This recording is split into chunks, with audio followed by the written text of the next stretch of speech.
बिस्मिल्लाहिर्रहमानिर्रहीम। अस्सलाम वालेकुम।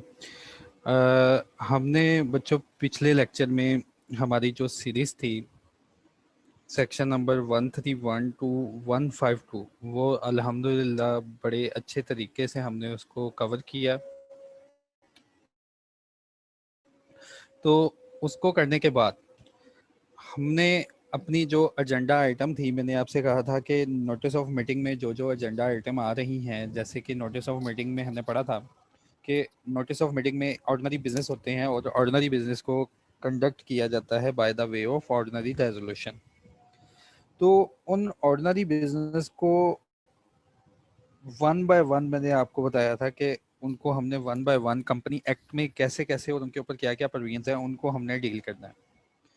तो सबसे पहला जो ऑर्डिनरी बिजनेस है वो मेरे पास है ऑडिट। ऑडिटर की अपॉइंटमेंट है, तो ये ऑर्डिनरी बिजनेस के लिहाज से चौथा पॉइंट, लेकिन मीटिंग के बाद मैं इसको पहले डील करता होता हूँ। ऑडिट की रिक्वायरमेंट क्या है, ऑडिटर कौन से होते हैं और लॉ में इनकी क्या रिक्वायरमेंट है, वो आज हम देखेंगे। तो ये जो सेक्शन हम करने जा रहे हैं, अगर हम ये वाली स्लाइड इसको देख लेंगे ना, तो आने वाले जो हमारे सेक्शन हैं वो कवर हो जाएंगे। Appointment of the auditor bye the company. Auditor जो है कैसे एक कंपनी अपॉइंट करेगी। अपॉइंटमेंट ऑफ ऑडिटर, देखें अगर एक कंपनी इनकॉर्पोरेट हुई है ना, तो उसने कब ऑडिटर अपॉइंट करना है। First auditor, first auditor of the company याद रखना है appointed by the board of directors. जब एक कंपनी अपॉइंट होगी तो ऑडिटर कौन रखेगा, बोर्ड ऑफ डायरेक्टर्स ऑडिटर को रखेंगे।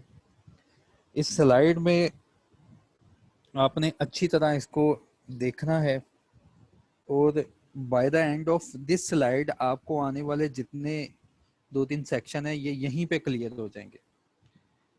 और ऑडिटर का क्वेश्चन आईसीएमए के एग्जाम में 2-3 मार्क्स का लाजमी पूछा है। पहले तो अगर रिटन एग्जाम होता है तो जो पहले हुआ था उसमें 5-6 नंबर का तो लाजमी ऑडिटर के ऊपर क्वेश्चन आता है, लेकिन अब जो आपका एग्जाम होगा और ये जो पिछला एग्जाम हुआ था इसमें 2-3 मार्क्स का लाजमी ऑडिटर से पूछा जाता है एमसीक्यू। तो आप अच्छी तरह आज का लेक्चर सुने और अपने पास एमसीक्यूज भी साथ साथ तैयार करें।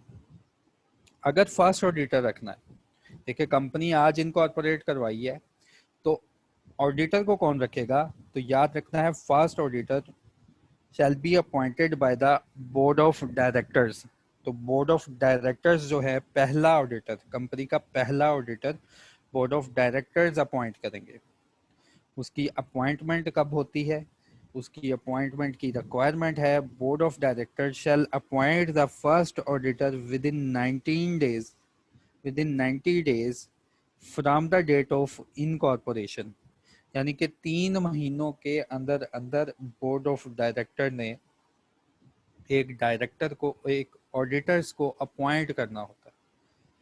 जब एक कंपनी इनकॉर्पोरेट हो जाती है, सर्टिफिकेट ऑफ इनकॉर्पोरेशन मिल जाता है, तो उस सर्टिफिकेट ऑफ इनकॉर्पोरेशन के मिलने के बाद बोर्ड ऑफ डायरेक्टर्स जो होते हैं विद इन 90 डेज, 90 दिन के अंदर एक ऑडिटर जो है कंपनी का अपॉइंट करेंगे।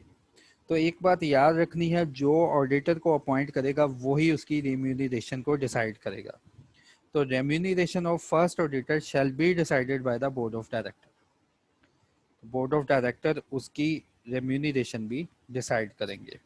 तो टेन्योर क्या है फर्स्ट ऑडिटर का, पहला ऑडिटर जो है उसका टेन्योर क्या है, कब तक वो कंपनी का ऑडिटर रहेगा। First auditor stands retire on the date of first AGM. जो फर्स्ट ऑडिटर होता है वो फर्स्ट एजीएम पे रिटायर हो जाता है, या स्टैट्यूटरी मीटिंग, जो भी मीटिंग होगी उस पे फर्स्ट ऑडिटर रिटायर हो जाता है जो डायरेक्टर्स ने अपॉइंट किया होता है। ये कहानी है फर्स्ट ऑडिटर की। देयर आफ्टर हर एजीएम पे हमारा ऑर्डिनरी बिजनेस होता है कि हमने अपॉइंटमेंट ऑफ ऑडिटर करना होता है। There after her AGM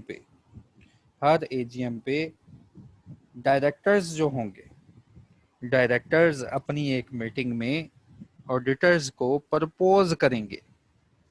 directors मिल के एक अपनी मीटिंग में ऑडिटर को फाइनलाइज करेंगे, फिर उसको प्रपोज करेंगे। याद रखें, सब्सिक्वेंट ऑडिटर या तो डायरेक्टर प्रपोज करेंगे एजीएम में, या हर वो शेयर होल्डर या नंबर ऑफ शेयर होल्डर्स जिनकी तादाद 10% या इससे ज़्यादा है, वो भी एजीएम में किसी ऑडिटर को प्रपोज कर सकते हैं। सब्सिक्वेंट ऑडिटर, जब भी कंपनी का नोटिस आता है, नोटिस ऑफ मीटिंग में कंपनी का नोटिस आता है, उसमें मेंशन होता है, डायरेक्टर की तरफ से सेक्रेटरी प्रपोज करता है कि डायरेक्टर ने रिकमेंड किया है, डायरेक्टर ने प्रपोज किया है कि आप जब मीटिंग पे आएंगे ना तो XYZ का नाम हम प्रपोज कर रहे हैं, हम फाइनलाइज नहीं कर रहे कि इसी को रखना है, हमने प्रपोज किया। डायरेक्टर बोलेंगे हमने प्रपोज किया कि ये जो आने वाली मीटिंग है इसमें आप लोग आएंगे तो हम प्रपोज करते हैं, हम रिकमेंड करते हैं कि आप XYZ है, ये एक ऑडिट फर्म है, इसको आप ऑडिटर्स रख लें अपने। उसका फैसला हर जनरल मीटिंग में होगा, हर साल ये काम होगा। देखिए, ऑडिटर को अगर फाइनलाइज एजीएम कर रही है तो ऑडिटर की रेम्यूनरेशन भी एजीएम ही डिसाइड करेगी। ऑडिटर जो है, एजीएम ने अगर फाइनलाइज किया है तो उसकी रेम्यूनरेशन भी एजीएम ही डिसाइड करेगी। जो ऑडिटर एजीएम ने फाइनलाइज कर दिया उसका टेन्योर कितना है, auditor shall hold office till next AGM. ये ऑडिटर जो कि एजीएम ने फाइनलाइज किया वो नेक्स्ट एजीएम तक कंपनी के साथ रहेगा एंड कैन बी रीअपॉइंटेड, और उसको दोबारा अगली साल के लिए रीअपॉइंट कर सकते हैं। ऑडिटर को रिमूव भी किया जा सकता है, उसकी बाद में बात करेंगे, ठीक है। पहले मैंने आपको अच्छी तरह पढ़ा दिया बच्चों के फर्स्ट ऑडिटर जो है वो कौन रखेगा। कंपनी का पहला ऑडिटर ऑडिटर्स रखेंगे और डायरेक्टर्स रखेंगे, विद इन 90 डेज रखेंगे। अगर डायरेक्टर ने रखा तो रिम्यूनरेशन भी वो देंगे और ये फर्स्ट एजीएम तक साथ रहेगा। कंपनी का दूसरा डायरेक्टर और ऑडिटर्स, कंपनी का दूसरा ऑडिटर डायरेक्टर प्रपोज करेंगे, कंपनी का दूसरा ऑडिटर डायरेक्टर प्रपोज करेंगे, या हर वो शेयर होल्डर प्रपोज कर सकता है, राइट होता है जिसके पास 10% या इससे ज़्यादा की वोटिंग पावर होती है। कंपनी का दूसरा ऑडिटर कंपनी एजीएम में फाइनलाइज करती है थ्रू वोटिंग। ऑर्डिनरी बिजनेस होता है कंपनी का।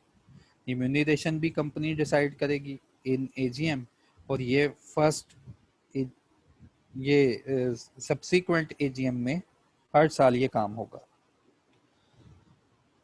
अब मैंने आपको बताना है कि एक तीसरा बंदा है जो कि ऑडिटर को अपॉइंट कर सकता है। अब एक तीसरा सिनेरियो हमें सेक्शंस में बिखरा हुआ मिलेगा जहां पे ऑडिटर को कोई और भी अपॉइंट कर सकता है।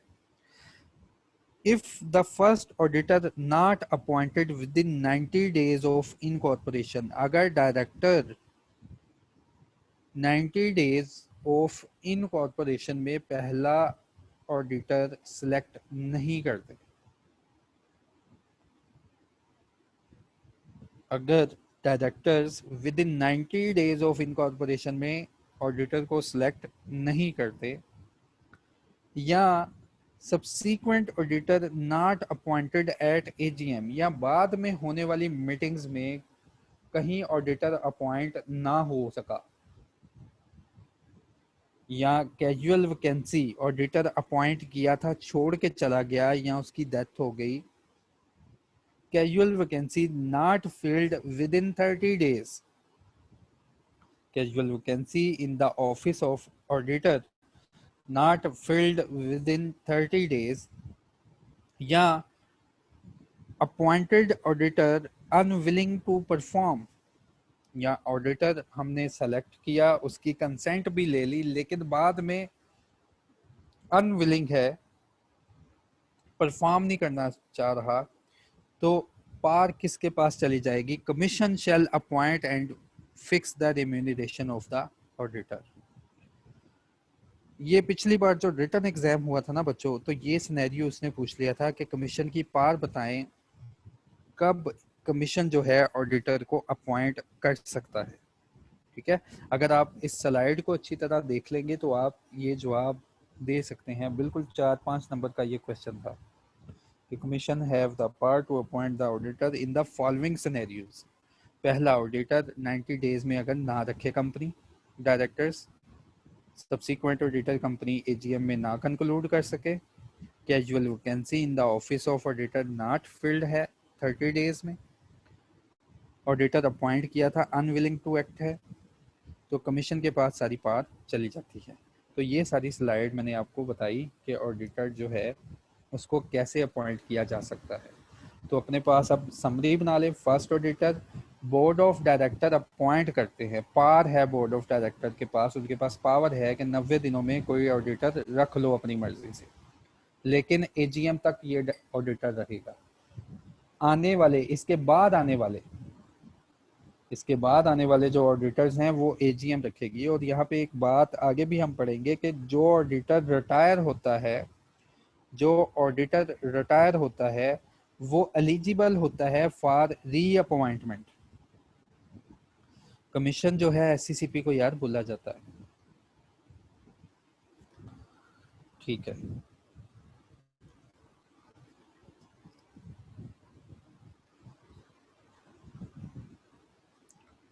Section number 246, appointment removal and fee of auditors, appointment by directors. इस सेक्शन को 246 को मैंने डिवाइड किया उसी जो पीछे डायग्राम आपको दिखाई उसके लिहाज से, कि पूरे सेक्शन में फर्स्ट ऑफ ऑल वो वाली प्रोविजंस आपको पढ़ाई जा रही हैं जो कि डायरेक्टर्स जो है ऑडिटर को अपॉइंट करेंगे। Appointment by directors, first auditor or auditors of a company shall be appointed by the board of director within 90 days from the date of incorporation. Auditor or auditors so appointed shall retire on the conclusion of first annual general meeting। ठीक है, first annual general meeting पे ये वाले auditors retire हो जाएंगे। Thereafter proposed by director and appointed by members. Subsequent auditors, बाद में जो हर साल ऑडिटर रखना है, subsequent auditor or auditors shall be appointed by the company in the annual general meeting on the recommendation of board after obtaining the consent of the proposed auditors. A notice shall be given to the member with the notice of the general meeting. Subsequent auditor company general meeting में appoint करती है। ये वो वाले auditors होते हैं जिनको board उन ऑडिटर्स की कंसेंट लेने के बाद एजीएम के सामने पेश करते हैं। ऑडिटर का नोटिस, उसने फिर याद करवाया कि बच्चों ये वही ऑडिटर का नोटिस है जो तुमने एनुअल जनरल मीटिंग के नोटिस में नाम पढ़ा था कि आपने आना है और ऑडिटर को फाइनलाइज करना है। Auditor or auditors so appointed shall retire on the conclusion of next AGM. जो ऑडिटर्स आप अपॉइंट करेंगे वो इसी सीक्वेंस में नेक्स्ट एजीएम पे रिटायर हो जाएंगे। फिर कंपनी एक्ट ने डायरेक्टर के अलावा शेयर होल्डर्स को भी पावर दी है कि अगर आपके पास एटलीस्ट 10% की मेजोरिटी हो जाती है तो आप मीटिंग से पहले नोटिस ऑफ रेजोल्यूशन दे दें कि इस मीटिंग में एक और ऑडिटर आप अपनी तरफ से अगर कोई रखवाना चाह रहे हैं तो उसकी कंसेंट लेने के बाद आप भी किसी ऑडिटर को प्रपोज कर सकते हैं। आप भी किसी ऑडिटर को प्रपोज कर सकते हैं। A member or members shall be so entitled to propose any auditor for the appointment having not less than 10% voting power, and a notice in this regard has been given to the company not less than 7 days before the date of annual general meeting. तो बताया गया कि members जिनके पास at least 10% voting power है वो लोग भी auditor जो है प्रपोज कर सकते हैं। और यहाँ पे बच्चों याद रखिएगा कि हम एक्सटर्नल ऑडिटर की अपॉइंटमेंट को पढ़ रहे हैं। हम जितने भी सेक्शंस यहाँ पे पढ़ेंगे ये सारे के सारे एक्सटर्नल ऑडिटर्स की अपॉइंटमेंट के ऊपर हैं। ये सारे के सारे सेक्शंस सिर्फ और सिर्फ एक्सटर्नल ऑडिटर की अपॉइंटमेंट और उसको रेगुलेट करते हैं, इंटरनल ऑडिटर की अपॉइंटमेंट के ऊपर यहाँ कोई सेक्शन नहीं है।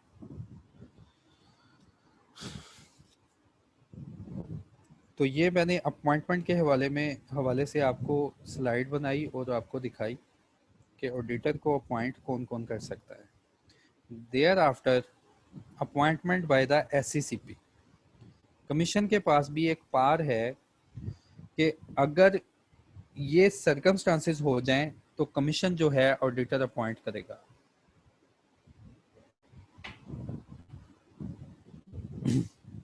Commission may, of its own motion or on an application made by the company or any of its members, direct to appoint the auditor of the company.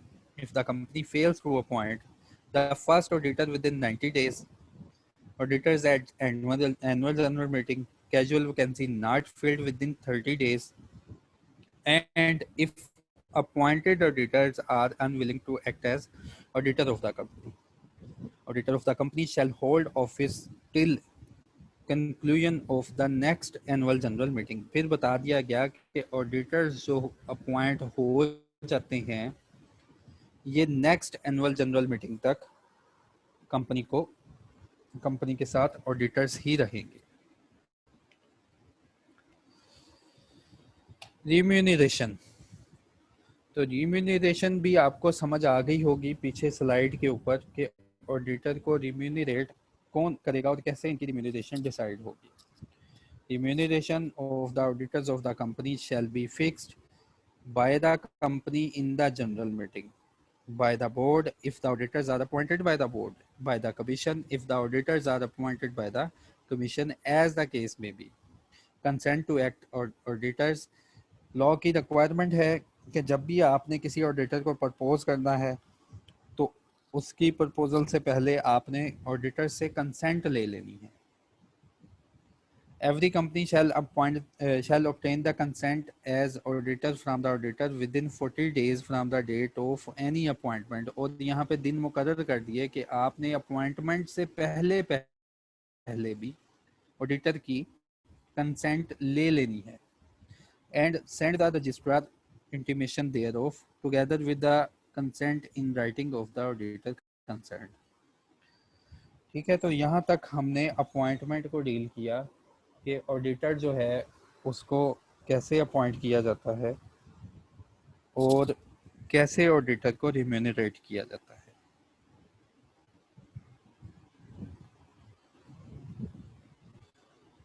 Removal of auditors, auditor अगर appoint हो जाए तो उसको remove भी किया जा सकता है।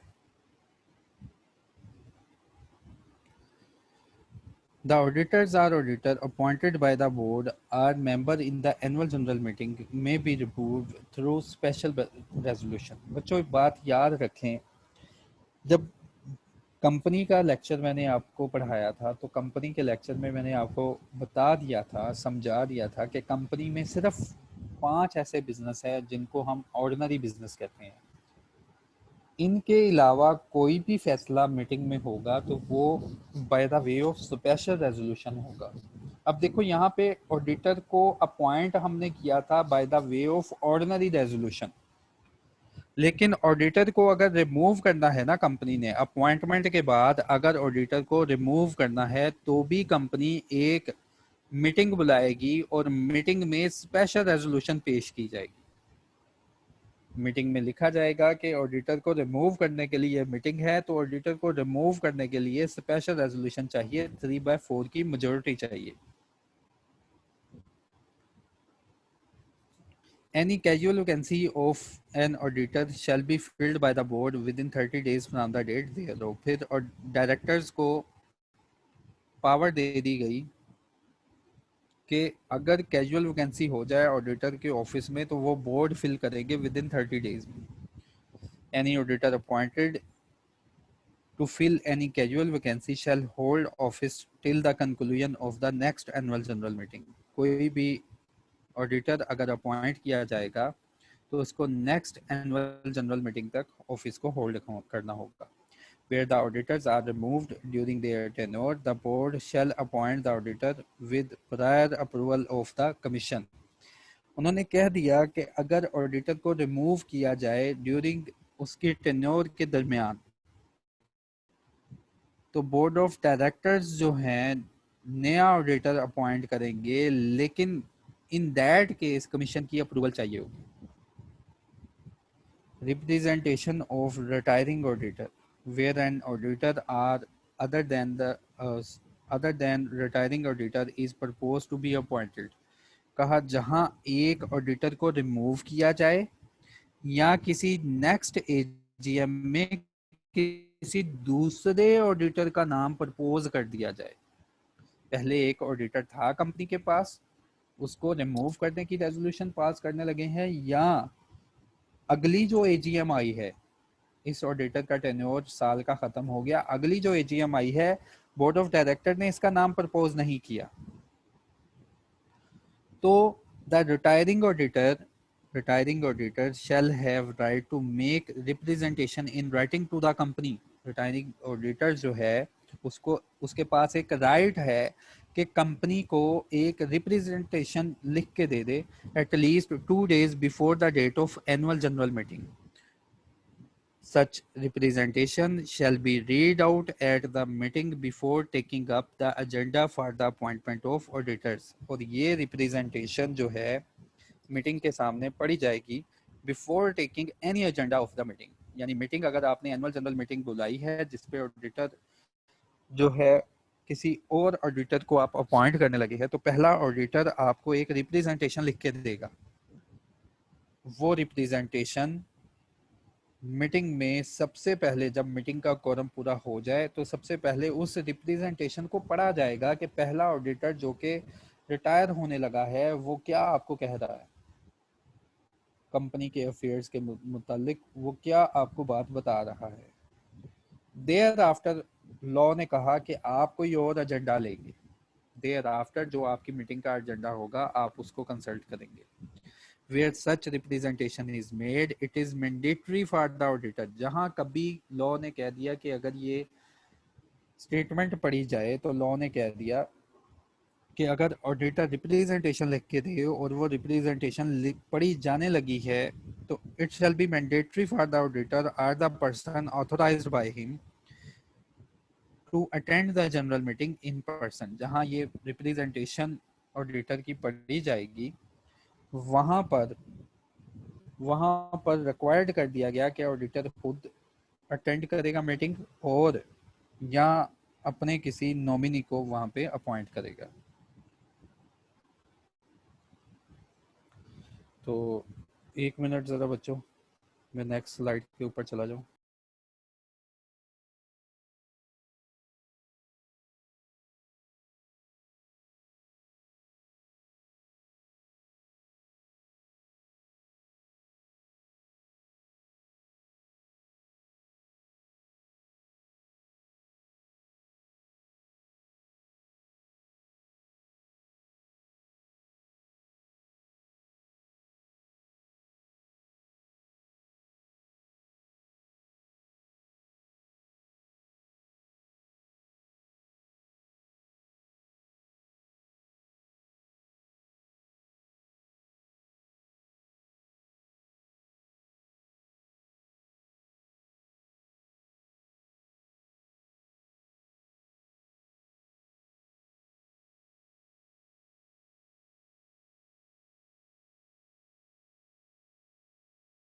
तो बच्चों अपॉइंटमेंट एंड रिमूवल के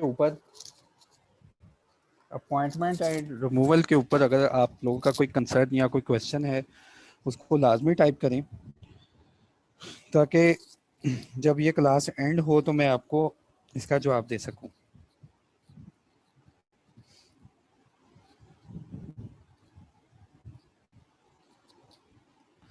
Following person shall not be appointed as auditor of the company, namely section number 247. Section number 247 में अब आपको बताएगा कि कौन कौन से लोग जो हैं auditor of the company appoint नहीं हो सकते।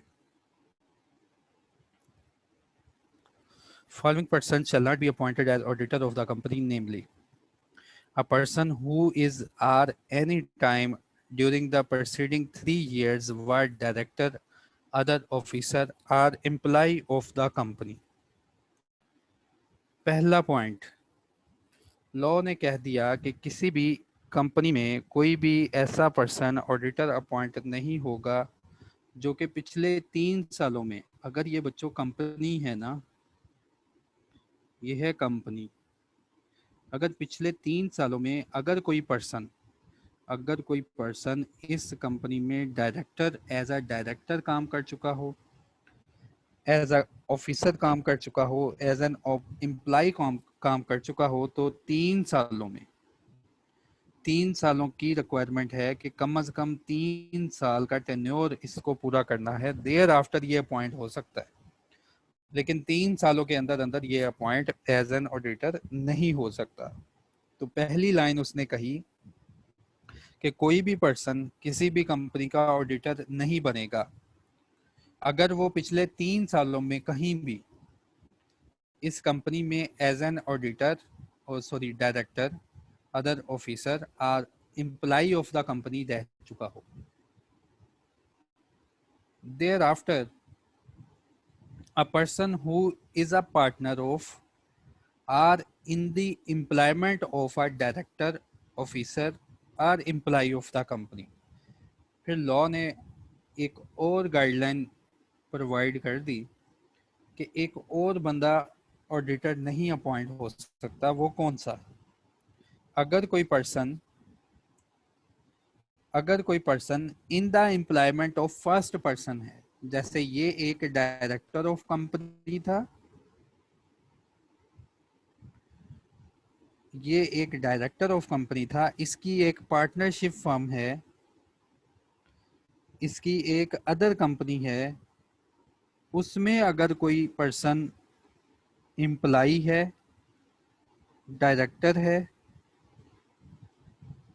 या अदर ऑफिसर है, तो वो पर्सन भी इस कंपनी का ऑडिटर अपॉइंट नहीं हो सकता। लॉ ने पहले कह दिया कि जी जो पर्सन जो है डायरेक्टर हो, ऑफिसर हो या एम्प्लॉई हो, वो ऑडिटर अपॉइंट नहीं हो सकता। दूसरी प्रोविजन में लॉ ने क्लियर कर दिया कि चलो अगर डायरेक्टर नहीं तो डायरेक्टर से कोई लिंक बनता है किसी कंपनी का, उसमें कोई पर्सन एम्प्लॉई है, डायरेक्टर है या ऑफिसर है, तो वो पर्सन भी इस कंपनी का ऑडिटर अपॉइंट नहीं हो सकता। 2 कंडीशन होगी। तीसरी condition, suppose of director of company. Suppose एक लॉफुल टर्म है, मियाँ बीवी को रिप्रेजेंट करने के लिए यूज की जाती है। Suppose of director of company clear होगा कि डायरेक्टर के रिलेशन में डायरेक्टर का हस्बैंड या डायरेक्टर की वाइफ कंपनी का ऑडिटर अपॉइंट नहीं हो सकता।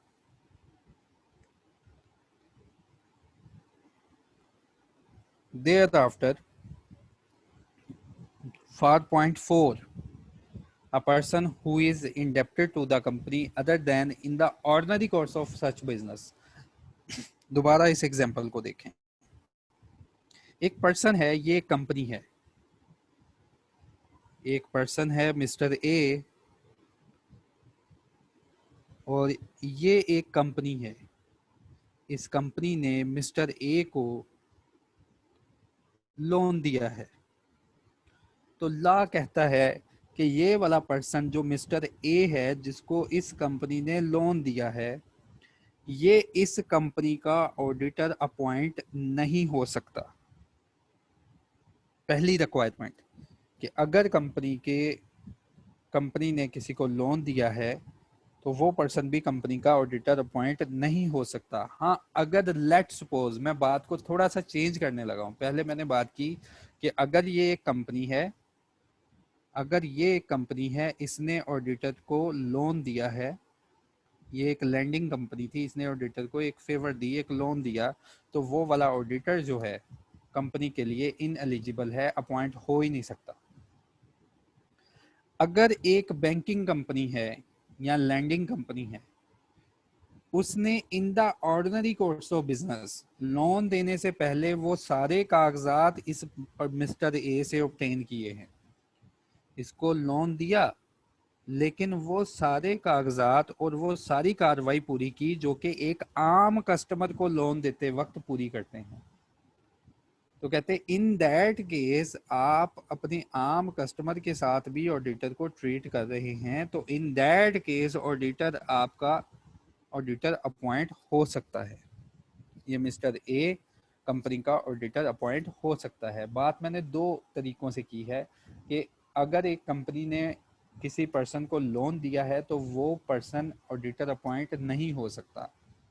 हाँ, अगर लोन इस वे से दिया है कि आम लोगों के साथ उसको लोन दिया है, कि जैसे इनका ऑर्डिनरी बिजनेस है, लॉ में वर्ड यूज किया है ऑर्डिनरी बिजनेस, जैसे कि एक कंपनी आम हालात में बिजनेस कर रही है और उसका बिजनेस ही यही है कि लोगों को पैसे उधार देना।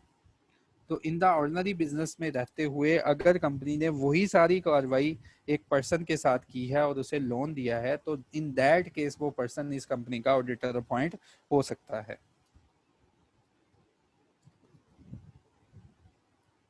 A person who is indebted to the company other than in the ordinary course of business। ये सारी कहानी मैंने आपको बताई other than in the ordinary course of business को समझाने के लिए। पहला कह दिया गया कि जो पर्सन भी कंपनी का इंडेप्टेड है तो उसको कंपनी का ऑडिटर नहीं बना सकते, अपॉइंट नहीं कर सकते। हाँ, अगर ऑर्डिनरी कोर्स ऑफ बिजनेस में ये लोन दिया है तो ये पर्सन कंपनी का ऑडिटर बन सकता है। फिर a person who has given a guarantee or provide any security in connection with the loan। इसके लिए भी एक एग्जांपल पहले समझ लें, फिर इसकी तरफ आएंगे। ये एक कंपनी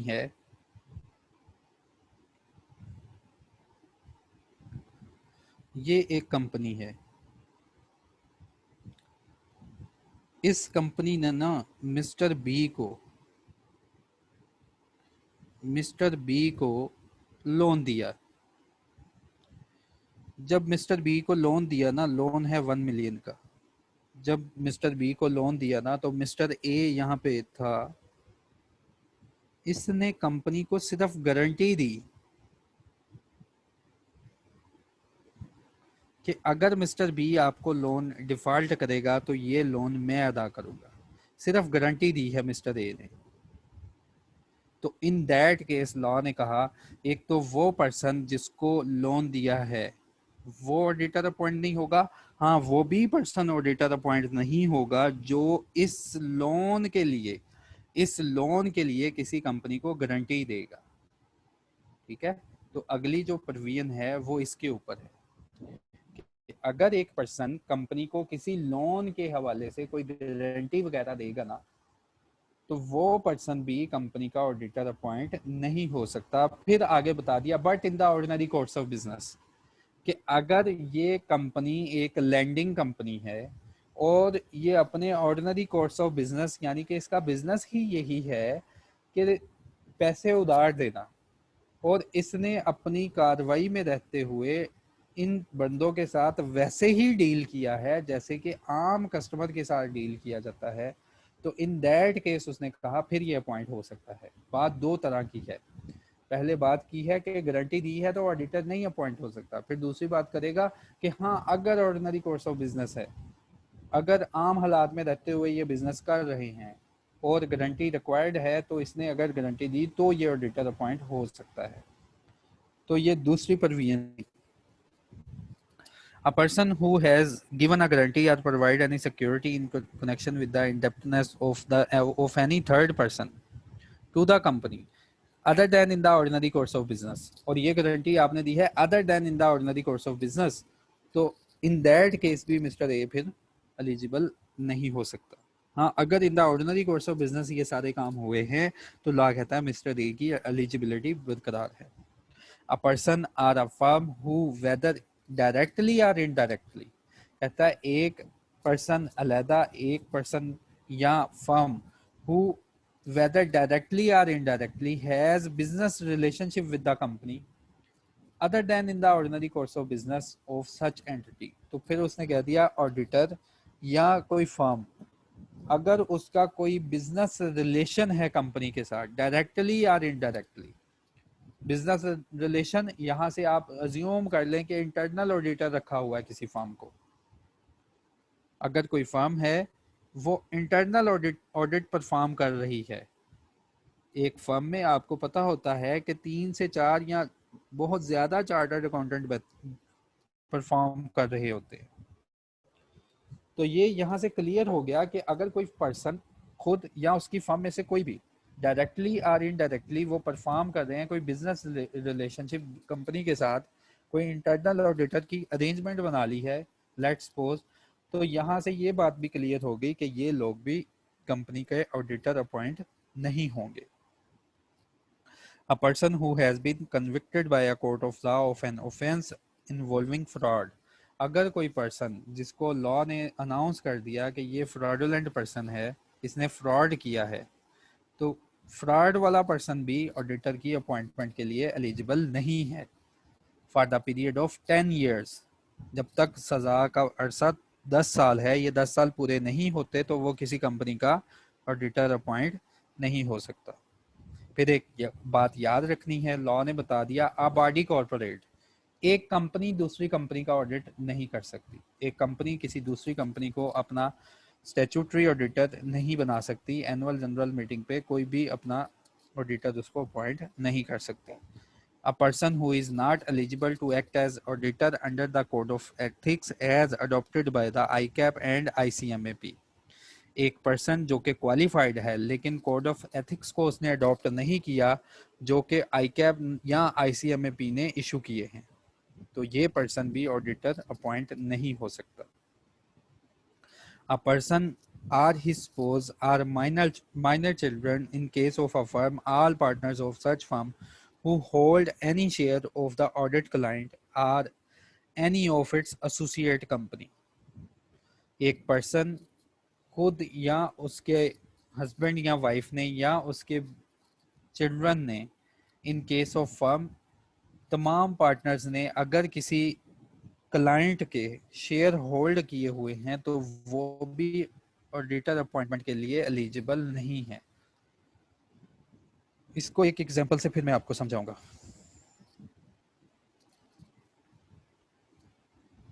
देखिए ये एक कंपनी,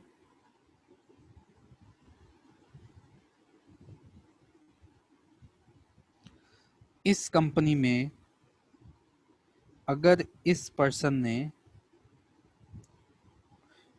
कोई शेयर्स परचेज किए हुए हैं, कोई शेयर्स परचेज किए हुए हैं, तो ये पर्सन जो है ऑडिटर अपॉइंट नहीं हो सकता।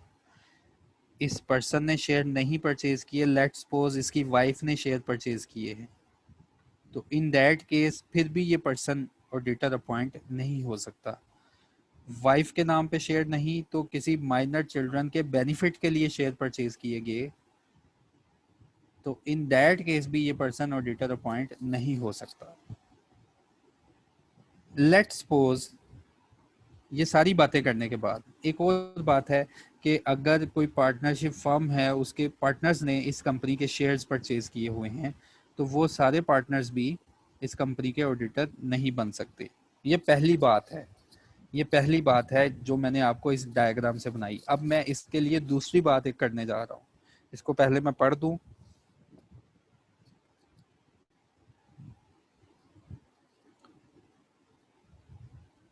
A person or his spouse or minor children in case of firm, all partners of such firm who hold any shares of the audit client, ये मैंने पहली बात आपको कवर करवाई कि इन केस ये सारे सिनेरियो हैं तो ऑडिटर अपॉइंट नहीं हो सकता। ठीक है, इस कंपनी के लिए ऑडिटर अपॉइंट नहीं हो सकता। अब नेक्स्ट बात जरा ध्यान से सुननी है आप लोगों ने। इस कंपनी में इन लोगों की कोई इन्वेस्टमेंट नहीं। हाँ, एक दूसरी कंपनी है, हाँ एक दूसरी कंपनी है, वो यहाँ पे है। ये कंपनी ए थी, ये कंपनी बी है। कंपनी ए ने ना कंपनी बी में इन्वेस्टमेंट की है और इनका रिलेशन है एसोसिएटेड कंपनी का। और एसोसिएटेड कंपनी, हाँ वही डेफिनेशन जो कि मैंने पहले दिन पढ़ाई थी। तो ये एसोसिएटेड कंपनी है। तो लॉ ने कह दिया कि पहले ही बात तो मैंने तुमको समझाई कि अगर इन बंदों का, ये सारे बंदे जो तुम्हारे टीचर ने यहाँ बनाए हैं, अगर पहली बात ये है कि अगर इस कंपनी में कोई शेयर है ना, तो ये बंदे जो हैं इस कंपनी के ऑडिटर अपॉइंट नहीं हो सकते।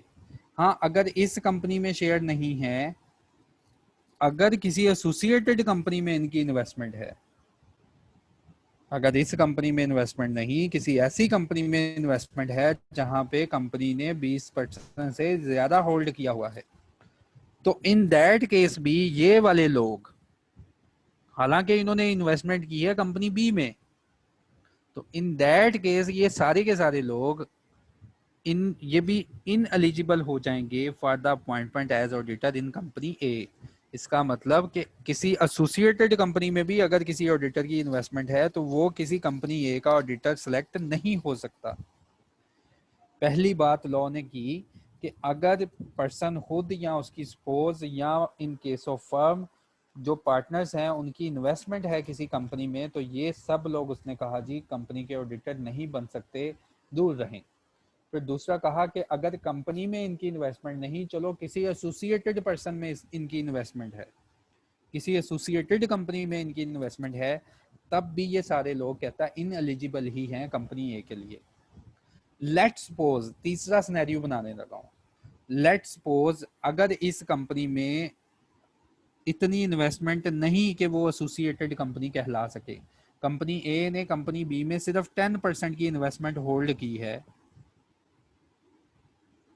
10% की अगर इन्वेस्टमेंट होल्ड की है कंपनी बी में, इन दैट केस अगर इनमें से कोई पर्सन शेयर होल्ड करता है कंपनी बी में, तो इन दैट केस ये पर्सन कंपनी ए के एलिजिबल हो जाएंगे for the appointment as director. और बच्चों ये एक केस आया था, ये सारी केस स्टडी आई थी एसीसीए के एग्जाम, उन बच्चों को ये पूछा गया था। तो आईसीएमए में भी ये एक क्वेश्चन आया था सिनेरियो बेस, ये पास पेपर में हमारे मौजूद है, जब रिटन पेपर हुआ था तो यही सिनेरियो, कंपनी ए एक कंपनी थी, उसने दूसरी कंपनी में इन्वेस्टमेंट की हुई थी, और जब उस इन्वेस्टमेंट को काउंट किया गया ना, तो वो इन्वेस्टमेंट 15 से 10 के दरमियान थी, इतनी परसेंटेज के दरमियान थी, और उस सिनेरियो में बताया गया था कि इन सब लोगों ने इन्वेस्टमेंट की है कंपनी बी में। तो बताएं, डिसाइड करना था कि क्या ये person eligible to be appointed हैं in the company A as auditor. तो मोस्टली बच्चों ने जवाब दिया था नहीं अपॉइंटेड जी। लॉ ने स्पेसिफिकली बताया है कि अगर एक पर्सन जो है या उसके माइनर चिल्ड्रन या फर्म है, उन्होंने इन्वेस्टमेंट की है कंपनी में या एसोसिएटेड कंपनी में, तो वो एलिजिबल नहीं है। तो भाई केस को डिसाइड करने से पहले देख लेना है कि रिलेशनशिप एसोसिएटेड का बनता है या नहीं बनता। ठीक है, तो यहाँ तक मैंने आपको मैक्सिमम पर्सन पढ़ाए हैं आज के लिए। मेरा ख्याल है लेक्चर को कंक्लूड किया जाए, बाकी जो कल की रिक्वायरमेंट है वो नेक्स्ट चलाएंगे। यहाँ तक मैंने आपको क्या करवाया उसको मैं सम अप कर लूँ, फिर आप लोगों के लिए मैं क्वेश्चन आंसर जो है उनको जवाब दूंगा। ऑडिट मैंने करवाया, ऑडिट हमारा एक ऑर्डिनरी बिजनेस है कंपनी का जो कि मीटिंग में डील करते हैं। याद रहे यहाँ पे ऑडिटर हमने अपॉइंट करना है जो कि एक्सटर्नल ऑडिटर है, जिसने हमारी फाइनेंशियल स्टेटमेंट्स का ऑडिट करना है। ये इंटरनल ऑडिटर की बात नहीं हो रही। फिर मैंने by the diagram section number 246 को समराइज किया कि पहला ऑडिटर कौन रखेगा, कंपनी अभी अभी बनी है, इनकॉर्पोरेट हुई है, पहला ऑडिटर किसने रखना है, क्या रिक्वायरमेंट है, कब रखना है और कैसे पैसे देने हैं। फिर दूसरा ऑडिटर, आने वाले ऑडिटर को सब्सिक्वेंट ऑडिटर, वो कौन रिकमेंड करेगा, प्रपोज कौन करेगा, उसको अपॉइंट कौन करेगा और रिम्यूनरेट कौन करेगा। फिर मैंने यहाँ पे कमीशन की पार्ट, एससीसीपी की पार्ट बताई कि उसके पास भी एक पावर है कि ऑडिटर को अपॉइंट कर सकता है किन किन हालात में। देयर आफ्टर मैंने आपको ये सारी स्लाइड पढ़ाई, रिमूवल ऑफ ऑडिटर पढ़ाया कि ऑडिटर एक अपॉइंट हो जाए तो उसको रिमूव भी किया जा सकता है। ऑडिटर की अपॉइंटमेंट ऑर्डिनरी रेजोल्यूशन है, लेकिन ऑर्डिनरी रेजोल्यूशन के अलावा जो भी बातें मीटिंग में होगी वो स्पेशल रेजोल्यूशन है। तो ऑडिटर को अगर रिमूव करना है तो इसके लिए स्पेशल रेजोल्यूशन। देयर आफ्टर मैंने आपको बताया कि कौन कौन से लोग एज एन ऑडिटर अपॉइंट नहीं हो सकते, और ये मोस्ट इंपॉर्टेंट टॉपिक है। यहाँ से जब भी ऑडिट वाले सेक्शन से क्वेश्चन बना है ना, तो मोस्टली इस एरिया को टच किया है। एग्जामिनर इस एरिया को नहीं भूलता, सिनेरियो बेस बना ले या डायरेक्ट पूछ ले। कई बार ये ICMAP के एग्जाम में ये बात पूछी गई है कि कौन कौन से लोग जो हैं कंपनी के ऑडिटर नहीं बन सकते। ठीक है, तो यहाँ तक मैंने आपको कवर करवाया। आप लोगों के अगर कोई क्वेश्चन है तो मुझे बताएं, बाकी इस वाले टॉपिक को हम इंशाल्लाह कल कंक्लूड करेंगे। तो मैं क्वेश्चन विंडो की तरफ आने लगा हूँ, अगर किसी का क्वेश्चन है तो यहाँ पे बताए।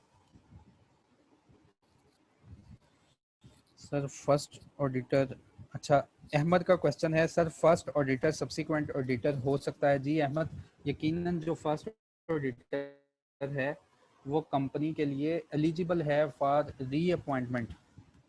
उसको रीअपॉइंटमेंट दोबारा हम उसको अपॉइंट कर सकते हैं।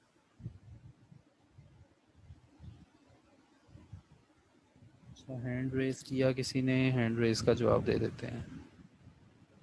जी हिरा नाज को अलाउ किया, हिरा बोले। हिरा, हिरा आपको आवाज आ रही है?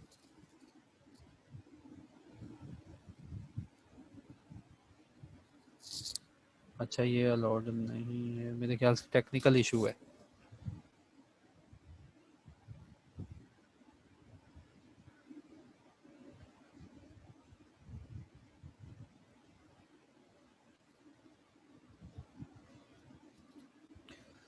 नेक्स्ट क्वेश्चन है कमीशन का, बता दें कमीशन का भी मैंने बता दिया था। उसके बाद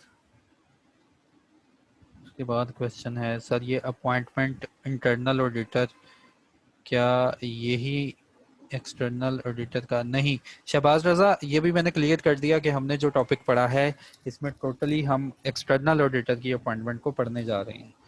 इंटरनल ऑडिटर की जो रिक्वायरमेंट होती है वो board of directors day to day affairs के लिए रिस्पॉन्सिबल होते हैं।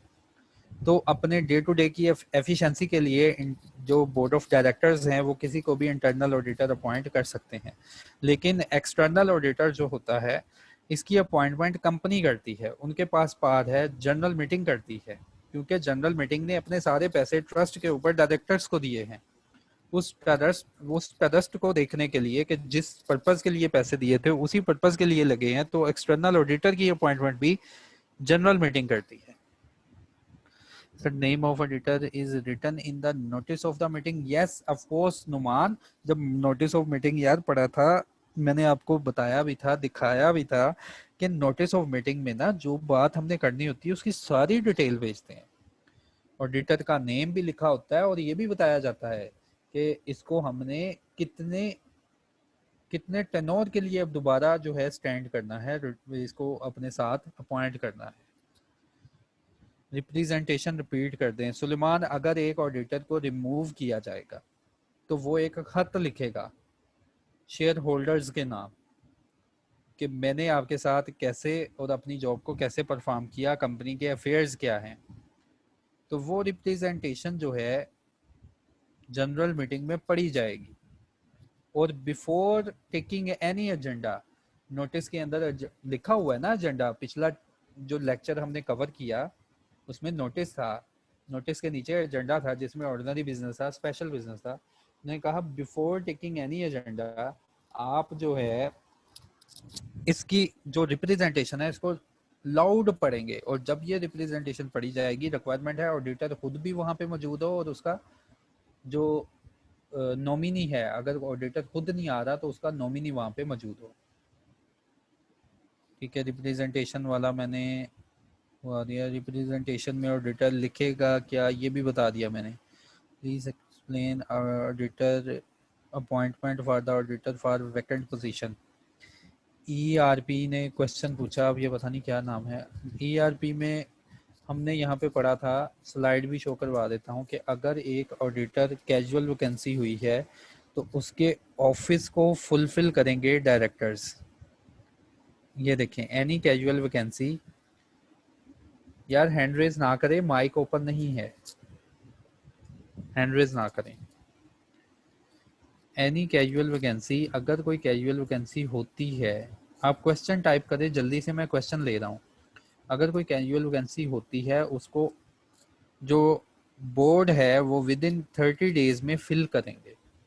अगर बोर्ड 30 डेज में फिल नहीं करेंगे तो कमीशन जो है इसके पास पार चली जाएगी।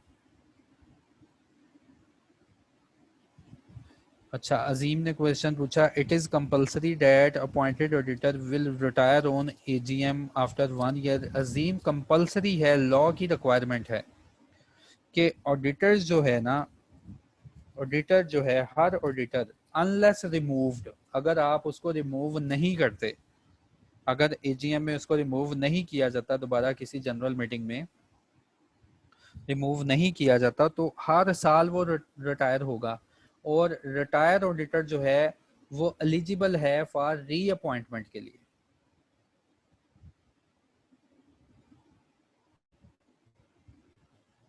सिर्फ सर, अच्छा साद ने क्वेश्चन पूछा,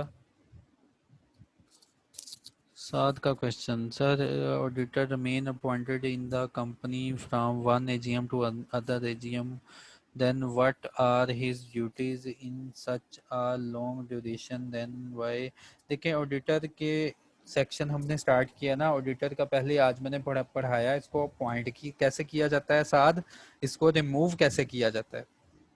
देयर आफ्टर साथ आगे अभी चलना है उन्हें, इनकी ड्यूटीज़ क्या होती हैं और इनके राइट्स क्या होते हैं वो भी हमने पढ़ना है साथ। कैजुअल वैकेंसी के 30 डेज से कब स्टार्ट होंगे, जब कैजुअल वैकेंसी अकर होगी उसी वक्त से स्टार्ट हो जाएंगे 30 डेज। अच्छा सर, सेक्शन 247 का पार्ट 5 रिपीट कर दें प्लीज़। सेक्शन 247 का पार्ट 5, सेक्शन 247 इसका 5वां पॉइंट। अच्छा, पहला पॉइंट तो ये था ना कि अगर किसी को लोन दिया ना, अगर किसी को लोन दिया तो वो कंपनी का ऑडिटर अपॉइंट नहीं हो सकता। दूसरा पॉइंट ये है कि अगर किसी पर्सन ने, जैसे मिस्टर ए है, वो एक ऑडिटर है, इसने कंपनी से कोई लोन नहीं लिया, लेकिन इसने गारंटी दी है किसी और पर्सन की कंपनी को कि इन केस ऑफ डिफॉल्ट आपने किसी और पर्सन को लोन दिया है ना, तो मेरी गारंटी है अगर वो डिफॉल्ट करेगा तो आप मुझसे पैसे ले लेना। तो लॉ ने यहाँ पे कहा कि अगर आपके लोन नहीं देते लेते, a person who has given a guarantee or provide any security in connection with the indebtedness of any third person, अगर आप किसी तीसरे बंदे की गारंटी भी दे रहे हैं ना किसी लोन के हवाले से, तो भी आप कंपनी के ऑडिटर अपॉइंट नहीं हो सकते। हाँ, अगर in the ordinary course of business ये सारी ट्रांजैक्शन हुई हैं। In the ordinary course of business का मतलब कि आप पैसे लेंड करना आपका बिजनेस है, कंपनी का बिजनेस है पैसों को देना, और कंपनी ये सारी कार्रवाई कर रही है in the ordinary course of business में रहते हुए। जैसे बैंक है, किसी को लोन देता है ना तो सबसे पहले कहता है आपकी जमीन किधर है, इसको प्लेज करना है। अच्छा, इसका लोन का 25% आपने डिपॉजिट करना है, फिर हम आपको लोन देंगे। अगर सारी बातें ये ऑडिटर के साथ भी ऐसे ही हुई है ना जैसे आम कस्टमर के साथ होती हैं, तो इन दैट केस गिना जाएगा कि वो इन डेप्टनेस में नहीं है।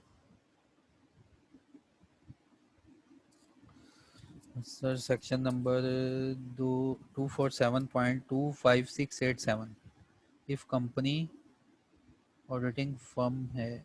ये मुझे अरुणा क्वेश्चन नहीं समझ आया आपका। अरुणा प्लीज जल्दी से इसको टाइप करो, मुझे क्वेश्चन समझ नहीं आया। Sir who appoints the auditor, director or member and what is the procedure for the appointment through voting of member. देखिए ऑडिटर की अपॉइंटमेंट एक ऑर्डिनरी रेजोल्यूशन है। स्लाइड शुरू से मैंने आपको बताया था कि अगर हम पहली स्लाइड ही देख लें तो हमें सारी कहानी समझ आ जाती है। ऑडिटर पहला होगा तो उसको अपॉइंट, अपॉइंट का मतलब उसको सिलेक्ट, कि चलो काम कर लो तुम, उसको सिलेक्ट कर लेंगे डायरेक्टर्स। सब्सिक्वेंट ऑडिटर्स जो होंगे प्रपोज, हवाला उनका देंगे डायरेक्टर्स, लेकिन सिलेक्ट उनको जनरल मीटिंग करेगी, एजीएम करेगी। और एजीएम कैसे करेगी? सेक्रेटरी पड़ेगा जी ये फलाना फलाना डायरेक्टर, नोटिस में भी बताया था, सॉरी ऑडिटर नोटिस में भी बताया था, ये यहाँ पे मौजूद भी हैं, तो बताएं इनको अगले साल के लिए ऑडिटर रखना है कि नहीं रखना। ठीक है, वो सारे तरीकाकार जो कि मैं आपको वोटिंग में पढ़ा चुका हूँ कि वोटिंग होगी, थ्रू पोल कर लें, थ्रू शो ऑफ हैंड कर लें। तो इसके लिए वोटिंग पावर कितनी चाहिए? ऑर्डिनरी बिजनेस है, एटलीस्ट उन्होंने कहा 51% की वोटिंग पावर चाहिए। अच्छा, वासिफ ने क्या कहा?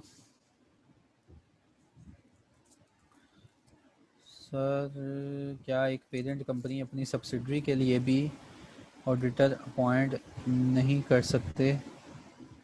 एक पेरेंट कंपनी, वासिफ ये कल के लेक्चर में डिस्कस करेंगे यार, कि एक कंपनी का ऑडिटर दूसरी कंपनी का ऑडिटर बन सकता है कि नहीं। Sir what is the meant by ordinary course of business? Ordinary course of business मैंने एक्सप्लेन कर दिया कि ऑर्डिनरी कोर्स ऑफ बिजनेस क्या होता है। जैसे बैंकिंग कंपनी, उसका ऑर्डिनरी कोर्स ऑफ बिजनेस क्या है? लैंडिंग करना, लोगों को कर्ज देना। तो ऑर्डिनरी कोर्स ऑफ बिजनेस में जो आम पर्सन के साथ वो डीलिंग करते हैं वही इसी तरह डील किया हो। सेक्शन नंबर 457 का 4 ये भी मैंने रिपीट कर दिया था। नवीद कहता है सर रिमूवल ऑफ डायरेक्टर्स करना है तो पहले ऑडिटर्स, यार रिमूवल ऑफ ऑडिटर्स करना है तो पहले स्पेशल रेजोल्यूशन पास होगी, फिर कमीशन से इजाज़त लेनी है। रिमूवल ऑफ डायरेक्टर करना है या ऑडिटर करना है? रिमूवल ऑफ ऑडिटर करना है ना, तो ऑडिटर को रिमूव करने के लिए हमने पढ़ा कि कंपनी स्पेशल रेजोल्यूशन पास कर सकती है। ईआरपी ने कहा sir repeat the topic of person not appointed as auditor point 10 and example. ERP ये मैंने यार आपको, अब आपका पता नहीं नाम क्या है, पॉइंट 10 ये मैंने पढ़ा भी दिया। तो इसकी एग्जाम्पल के लिए यार मैंने बहुत लंबी चौड़ी एक कहानी बताई थी कि पहले पर्सन खुद या उसकी वाइफ या उसके बच्चे या इन केस ऑफ फर्म सारे पार्टनर्स अगर किसी कंपनी में इनके शेयर्स हैं ना, तो ये उस कंपनी के ऑडिटर अपॉइंट नहीं हो सकते। फिर दूसरी बात मैंने आपको बताई कि अगर इन लोगों ने इन्वेस्टमेंट की है किसी एसोसिएटेड कंपनी में, किसी ऐसी कंपनी में इनके भी शेयर्स हैं जहां पे कंपनी है कि ये देखो मैंने डायग्राम भी बनाई हुई है, ये सारी कहानी मैंने यहाँ पे कवर की थी कि अगर इनके कंपनी ए में चलो इन्वेस्टमेंट नहीं, कंपनी बी में इन्वेस्टमेंट है और उस कंपनी में कंपनी ए की भी इन्वेस्टमेंट है और इतनी इन्वेस्टमेंट है कि रिलेशन जो है एसोसिएटेड कंपनी का बनता है, तो इन दैट केस ये सारे पर्सन इन एलिजिबल हो जाएंगे, अपॉइंट नहीं हो सकेंगे। हाँ, अगर रिलेशन एसोसिएट का नहीं बनता तो ये अपॉइंट हो सकते हैं। अच्छा, उसके बाद क्या था? ईआरपी के बाद सेक्शन नंबर 247, क्रिस्टोफर 247 में ना हमने पढ़ा है कि कौन से लोग ऑडिटर अपॉइंट नहीं हो सकते, इनके बारे में पढ़ा है। तो ये सारे पर्सन जो है जिनके नाम यहाँ पे गिवन है अपॉइंट नहीं हो सकते। Sir representation of auditor repeat कर दिया था सुलेमान मैंने। बॉडी कॉरपोरेट को यहाँ ब्रीफ कर दें। बॉडी कॉरपोरेट पहले दिन का लेक्चर है कि बॉडी कॉरपोरेट में आता क्या है।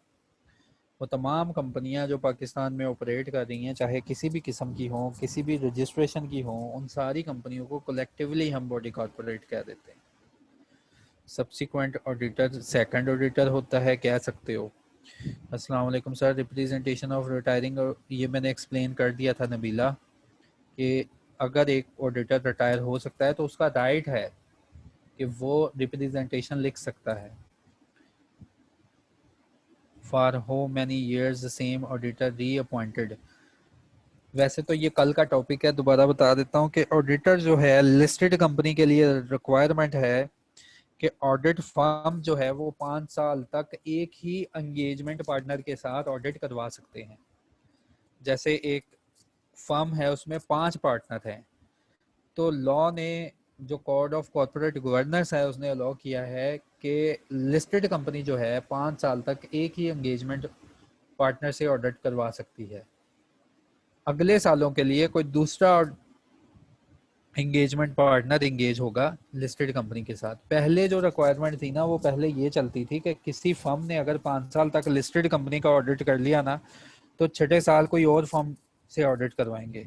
लेकिन इस साल ये पिछले साल ये अपडेशन आई थी कोर्स में कि अगर 5 साल तक एक एंगेजमेंट पार्टनर ने ऑडिट कर लिया तो वही फर्म दोबारा से ऑडिटर सेलेक्ट हो सकती है, लेकिन एंगेजमेंट पार्टनर सिर्फ चेंज कर ले।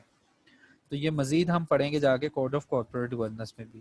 सर क्या ब्लड रिलेशन को भी एज ऑडिटर अपॉइंट नहीं यार, सिंपल उन्होंने बता दिया कि आपका जो स्पोज है वो अपॉइंट नहीं हो सकता। अच्छा, फिर उसने कहा क्या ब्लड रिलेशन को भी एज ऑडिटर अपॉइंट किया जा सकता है और एक auditor at the more time one firm अपनी ड्यूटीज परफॉर्म कर सकता है या नहीं। अच्छा, ब्लड रिलेशन में अदर देन इनके जो कोई रिलेशन नहीं ना डिफाइन किया गया वो अपॉइंट हो सकते हैं, तो उसके अलावा और एक auditor at a time more than one firm अपनी ड्यूटीज परफॉर्म कर सकता है। ये समझ नहीं आई मुझे कि मोर देन वन फर्म बोला। ये नीचे वाला जो क्वेश्चन है ना रिजवान, इसको दोबारा टाइप कर लो। उस्मान क्या कह रहा है? सर ऐसा हो सकता है कि जो रिम्यूनरेशन ऑडिटर की मेंबर फिक्स करें ऑडिटर उस पर एग्री ना हो सकता है यार, लेकिन उससे कंसेंट ले लेते हैं। कंसेंट लेनी होती है ना, तो सारी बातें मीटिंग पे डिस्कस हो रही होती हैं, तो मीटिंग में डिस्कस होगा तो फाइनलाइज होगा तो ये पॉइंट होगा ना। कैजुअल वैकेंसी का भी बता दिया था दानियल। हो can not body corporate unable to audit, I mean there are many companies doing audit for example। और यार ये KPMG तुम्हें किसने कह दिया कि ये कंपनी है? पहले दिन का ये मुशाहिद हुसैन, ये पहले दिन मुशाहिद हुसैन है, पहले दिन का यार ये टॉपिक है कि कंपनी एक्ट 2017 में कौन कौन लोग रजिस्ट्रेशन करवाते हैं। उसकी एग्जम्पशन में हमने पढ़ा था कि जो फॉलोइंग पर्सन है, जो ऐसे लोग जो कि प्रैक्टिस कर रहे हैं, अकाउंटेंट, लॉयर या डॉक्टर्स वगैरह, वो कंपनी नहीं बना सकते, वो लिमिटेड का वर्ड यूज नहीं कर सकते। हाँ, ये पार्टनरशिप फर्म्स होती हैं। KPMG भाई एक पार्टनरशिप फर्म है, ये कंपनी नहीं है। कभी तुमने सुना है? गूगल से सर्च करके देखो जरा, KPMG कंपनी लिख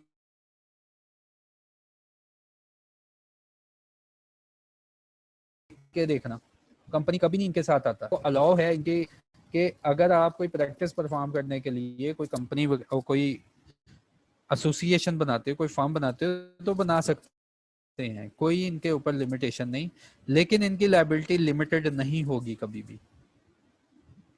सर क्या पेरेंट कंपनी अपनी सब्सिडरी के लिए ऑडिटर अपॉइंट कर सकती है? वासिफ दोबारा, और मैंने आपको कह दिया था कि ये इंशाल्लाह कल के लेक्चर में है। सर ऑडिटर की क्वालिफिकेशन क्या है, ज़रूरी है? ये भी नेक्स्ट लेक्चर के लिए है रिजवान अली। उसके बाद sir how many times one auditor में बी रीअपॉइंटेड लिस्टेड। अगर कोई दूसरी कंपनीज हैं तो ऑडिटर अपॉइंट जब तक आपकी मर्जी है करें, लेकिन लिस्टेड कंपनी में रिक्वायरमेंट क्या है वो मैंने आपको बताई थी कि लिस्टेड कंपनी में 5 साल तक की रिक्वायरमेंट है कि 5 साल तक एक इंगेजमेंट पार्टनर। फर्म में अगर 5 इंगेजमेंट पार्टनर है ना, तो एक मिस्टर ए 5 दफ़ा 5 सालों तक लिस्टेड कंपनी का ऑडिट कर सकता है। छठे साल में मिस्टर ए इन एलिजिबल है, लिस्टेड कंपनी का ऑडिट नहीं कर सकता, दूसरे पार्टनर कर सकते हैं जाके audit. Sir I am previous lecture में आपने ऑफिस ड्यूटी इशू की वजह से ऑनलाइन लेक्चर में पार्टिसिपेट नहीं कर सका। मेरा क्वेश्चन, पहला लेक्चर से कोई प्राइवेट कंपनी के सब्सिडरी हो सकती है वो शेयर इशू। यार आप ये ग्रुप में पूछ लेना पिछले लेक्चर से रिलेटेड, मोहम्मद अली। तो सर अगर सब्सिडरी में इन्वेस्टमेंट है तो क्या वो पर्सन भी पेरेंट, सब्सिडरी में इन्वेस्टमेंट है तो क्या वो पर्सन भी पेरेंट कंपनी का ऑडिटर अपॉइंट नहीं हो सकता। यार यहाँ पे क्लियर कर दिया गया कि वर्ड आ गया एसोसिएटेड का, रिस्ट्रिक्शन लग गई। एसोसिएटेड से ऊपर जितनी भी इन्वेस्टमेंट है तो उससे कोई गर्ज नहीं, एसोसिएशन ही शुरू हो गई ना, तब भी पर्सन ऑडिटर अपॉइंट नहीं हो सकता। एसोसिएशन के बाद सब्सिडरी बनी है ना, तो एसोसिएशन पे ही रोक दिया गया, तो सब्सिडरी पे तो ऑटोमेटिकली क्लियर हो गया ना कि सब्सिडरी में अगर इन्वेस्टमेंट है तो आप ऑडिटर अपॉइंट पेरेंट के भी नहीं हो सकते। सर बॉडी कॉर्पोरेट वाला पॉइंट दोबारा बता दें। बॉडी कॉर्पोरेट में था कि कोई कंपनी किसी दूसरी कंपनी का ऑडिट नहीं कर सकती। सर ऑडिटर की कंसेंट मीटिंग होने के बाद 14 दिन के टाइम पीरियड में लेनी होती है या मीटिंग से 14 डेज में लेनी होगी। देखें लॉ की रिक्वायरमेंट है कि ऑडिटर की जो कंसेंट है वो रजिस्ट्रार के पास फाइल जब करनी है ना तो 14 दिन का टाइम है। आप कंसेंट मीटिंग से पहले ले लें या बाद में ले लें। Sir representation of auditor isn't it read out before the agenda of the appointment of auditor? You said it read out before any agenda. Nabila before any agenda, before taking any agenda, जब भी कोई auditor representation करेगा तो law ने कहा है कि meeting की नॉर्मल कार्रवाई कोई भी शुरू करने से पहले सबसे पहले इस ऑडिटर की बात सुने और फारिग करें, फिर आप अपने नॉर्मल वे जो मामलात हैं उनको डील करें। Power will transfer to the commission after 30 days if the auditor, हाँ जी ये मैंने बता दिया था। उसके बाद for whom many times auditor reappointed maximum, ये भी बता दिया कि अदर दैन लिस्टेड कंपनी आपकी मर्जी है जब तक उसको अपॉइंट करें। रिस्ट्रिक्शन सिर्फ लिस्टेड कंपनी की है। सर रिपीट दिस पॉइंट, कौन से पॉइंट है ना, पॉइंट तो लिखे ही नहीं आपने। सर सेक्शन नंबर 247 का पॉइंट 6 बता दें। 247 का पॉइंट 6 निम्रा 247 का पॉइंट 6 जो है 247 का पॉइंट 6 देखो, उसने कहा person or a firm who whether directly or indirectly has business relationship with the company. मैंने कहा कि ऑडिटर के केस में एक बेस्ट एग्जांपल है कि कोई business relationship with the company, कि आपका कंपनी के साथ कोई business relation, let's suppose auditors जो हैं किसी कंपनी के इंटरनल ऑडिटर हैं, ये एक बिजनेस रिलेशन बन गया, वो आपके क्लाइंट हैं, आप उनका इंटरनल ऑडिटर कर रहे हैं। तो इन दैट केस जो ऑडिटर्स होंगे ऐसी फर्म के, वो स्टैट्यूटरी ऑडिटर नहीं बन सकते, सालाना ऑडिटर नहीं बन सकते, एक्सटर्नल ऑडिटर नहीं बन सकते। सर कंपनी का कस्टमर वेंडर, यार ये बता दिया कि कंपनी का कस्टमर वेंडर जिसका बिजनेस रिलेशनशिप हो कंपनी के साथ, तो वो भी कंपनी का ऑडिटर अपॉइंट नहीं हो सकता। बीओडी फर्स्ट, सबूर ने कहा BOD first discuss with the auditor what we want to appoint you, then they take this matter. हाँ जी ऐसे ही होता है।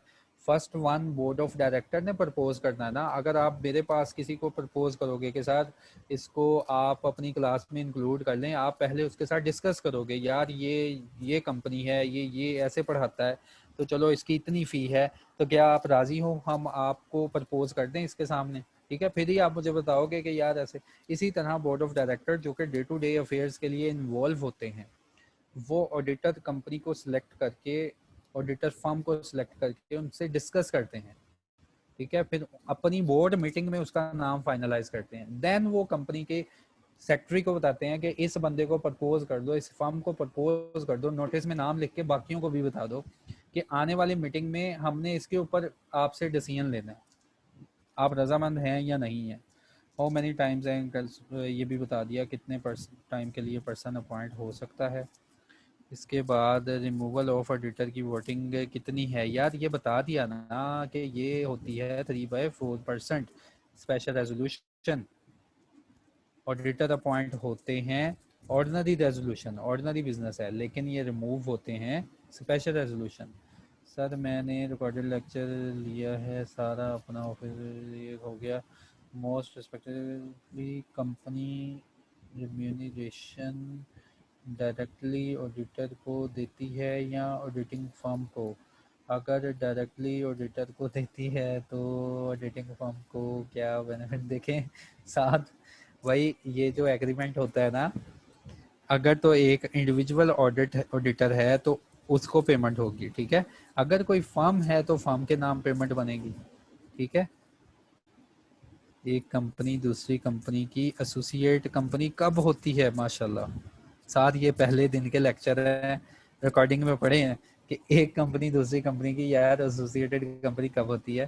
तो ये डिटेल में साथ मैंने वहाँ पे टाइम स्पेंड किया हुआ है। तो बाकी सब लोग भी सॉरी यार सुन रहे हैं, तो मैं दोबारा नहीं चाहता, तो आप काइंडली वो लेक्चर जो है ना दूसरे दिन का या तीसरे दिन में, ये पक्की बात है मैंने डिटेल में एग्जांपल बना के समझाया हुआ है कि कंट्रोल क्या है और एसोसिएशन क्या है। तो काइंडली आप रेफर करें उन लेक्चर्स को।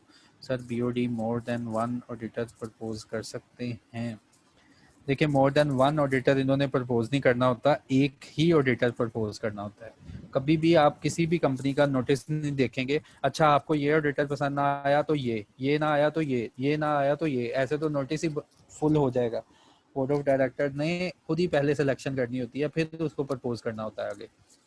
एसएसबी ऑडिटर फाइंड करने के लिए अमाउंट चार्ज करेगा? देखें अगर तो आपने ऑडिटर अपॉइंट नहीं ना किया तो एससीसीपी आपके ऊपर कोई फाइन वगैरह इम्पोज कर सकता है, कोई अमाउंट नहीं चार्ज करेगा, कोई रीज़न पूछेगा आपसे।